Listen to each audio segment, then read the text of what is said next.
that you have played a very important role, not only to pass. The whole of education system, both basic and higher education, is not to pass the learners only.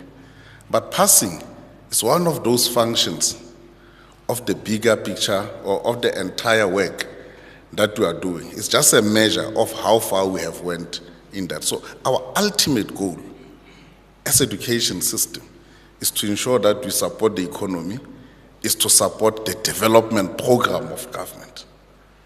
Now, I've always been confronted by this question as to how confident are you in our system? In one of the radio interviews during the week, they were saying, bachelors, let's speak about your bachelors. Are you happy because if you have not reached 90% whatsoever of the bachelors, it speaks on quality? I said, no.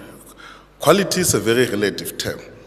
It's relative in the context of what your overall function is all about. And our overall function, yes, it's good we are targeting the pass, we are targeting the bachelor's distinctions, is good, yes, we have to.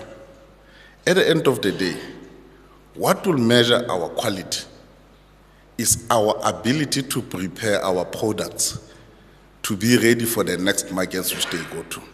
And that next market in our context will be higher education. But secondly, is the industries, the economic industries or various economic sectors which they will participate in. Now, because I like controversy and I like to raise issues which are very uncomfortable, when we are seated with all the colleagues, when I arrived at the department and I'm still saying it, some know, I normally ask them a question: who are we producing for? Because I think that's what will measure our quality. And I